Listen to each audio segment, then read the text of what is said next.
Hello Taurus, welcome to your 2017 astrology forecast.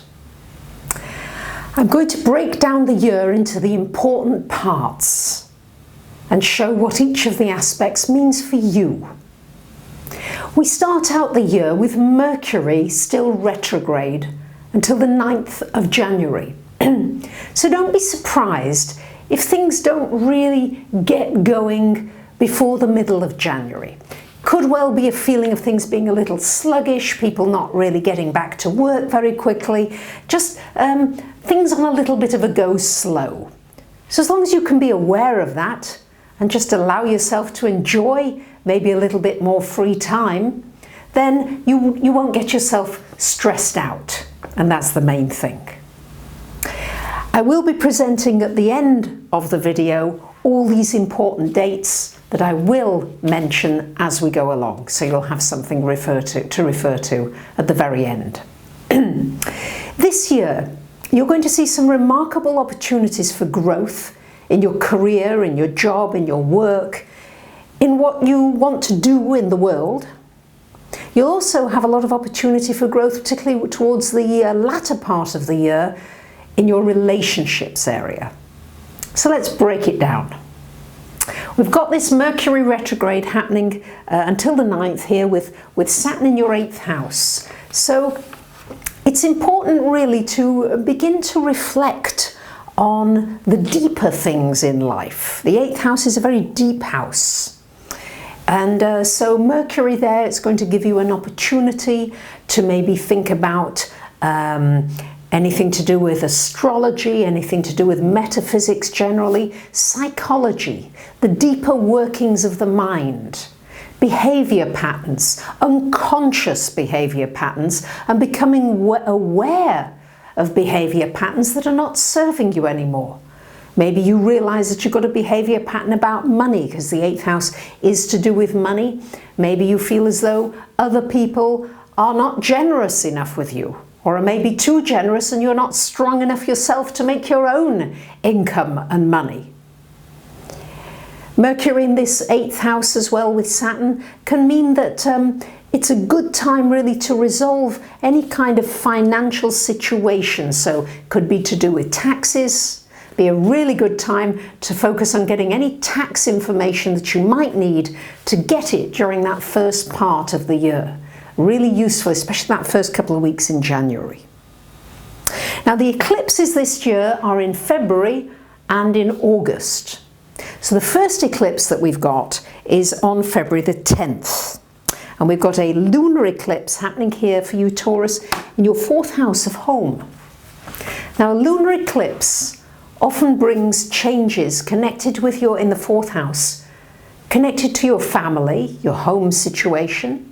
It could even bring a move, or you might be just moving things around in your home, but chances are with this 4th house eclipse there, very often there's a change to your living circumstances in some way. I mean, it could be in something just as simple as you're going to move your bedroom or you move your office.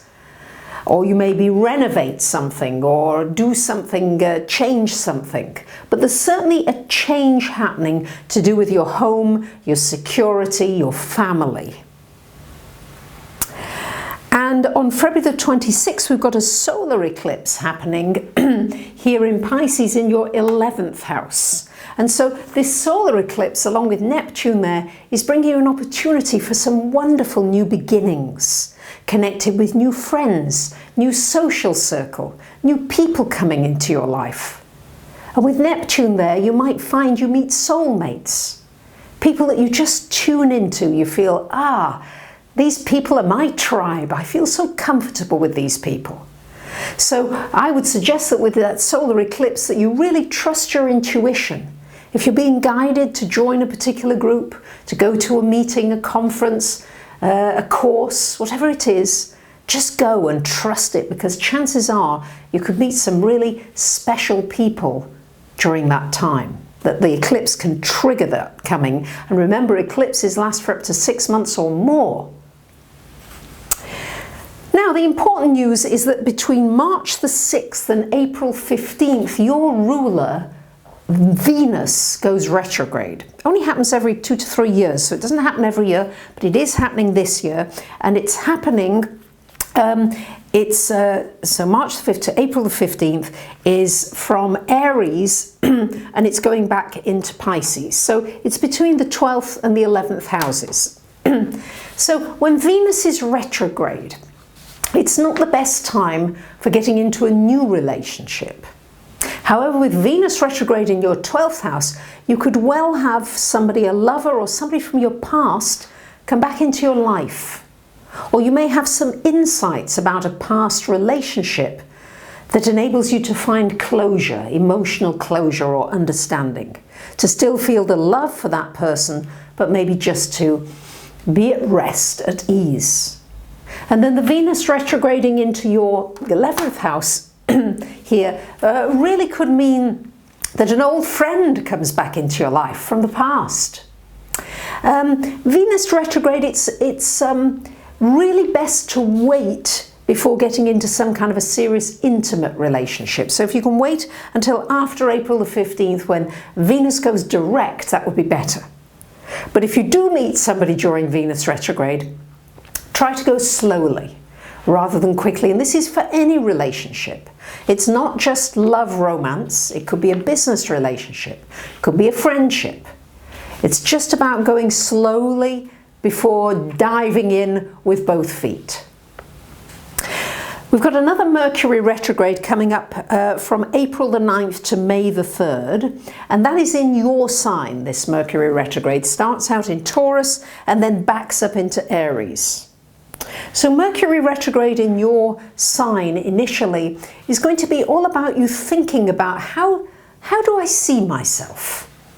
And what am I saying to myself? It's in your first house, so it's about self. What kind of mental messages am I telling myself? Am I being positive? Am I being upbeat? Do I say nice things to myself? Or am I being critical? Am I always telling myself I'm not enough and I've not achieved enough and I could have done that and I might have done this? So it's an opportunity really to reflect on your internal voice and to really maybe come up with some new, more positive messages so that you really feel empowered by your thoughts rather than maybe disempowered some of the time. Then it goes into your 12th house, really giving you an opportunity to reflect on taking time out for you. Are you really looking at the inner self as well as your externals? Yes, it's fine, money and houses and cars and careers and all those things. But this is an opportunity as it retrogrades into the 12th house to reflect on your inner self. So meditation, dreams, keeping a journal, all those kinds of things are great things to do during this time because you might get some wonderful insights. Mercury retrograde is a great time for writing and for gaining some insights into something that you've really been, say, struggling with. And then all of a sudden the light bulb goes on because it's going to be joining Uranus. So you could well have some wonderful light bulb moments and some great new ideas for businesses and money making as well. We've got a lunar eclipse happening in your 10th house on August the 7th. Lunar eclipse happening in the 10th. Well, maybe some of the changes that have happened around the home and family cause some changes in your work area. Of course, they're connected. So certainly could be some change, maybe a change in direction in your work, a move, a promotion, a move of country even, or a state or a city. But certainly it's going to be shifting sands, shall we say, connected with work during this year for you. And also something coming to culmination that you've been working on in your career or work as well. So we've got another Mercury retrograde happening from August 12th to September 5th. And that is happening here in your 5th house, whoopsie daisy, in your 5th house going from 5th to 4th house. So Mercury in your 5th house, wonderful time for reflecting on your creative abilities, for really looking at more ways in which you can have fun, enjoy your life. I mean, as you can see, I love doing astrology. For me, I love it. I love that it's such an endless subject. Are you doing something you really enjoy, that you wake up feeling inspired and enthusiastic about? Mercury will give you an opportunity to fine-tune things so that you are feeling more enthusiastic if you're not already doing so. Then Mercury backs up into this 4th house, again giving you an opportunity to look at your home, your surroundings, and see if there's any changes you wish to make in that area again. And maybe it's some conversations with people that you may need to have with family and friends. And then we've got another solar eclipse on August the 21st, and the solar eclipse is happening here in your 4th house. So we've had the lunar eclipse, now we get a solar eclipse. So now this is an opportunity for something new to happen. So you might think about the move in February, and you might actually do it in August, September time, give or take a few months. But certainly there's new beginnings. It could be a new home, could be a new family, could be a new feeling of family. But lots of changes certainly this year connected with home for you. Now, for much of the year until October the 11th, 10th, we've got Jupiter in this 6th house of work. So this is wanting you to expand your vision as far as work is concerned. How can you take what you do wider, further? What is it you need to learn? Maybe you need to study some more, extend your skills. Jupiter there is giving you an opportunity to focus on your health, your well-being. How can you make it more robust? What is it you can learn about health that can really strengthen you in all ways and give you so much more energy on a daily basis? Because Jupiter is a fortunate planet, but you have to work with it. You have to really be willing to learn, to gain wisdom. And after that, on the 11th, it goes into your 7th house of relationships, where it's going to stay for a year. Wow, that's a wonderful placement. Growth, learning, expansion in relationships. It could bring a marriage for you. It could bring new business relationships, new clients. It can bring you new knowledge, new ways of dealing with relationships so that they're so much more easy for you. But certainly if you're looking for a partner towards the end of the year, this could be a great time.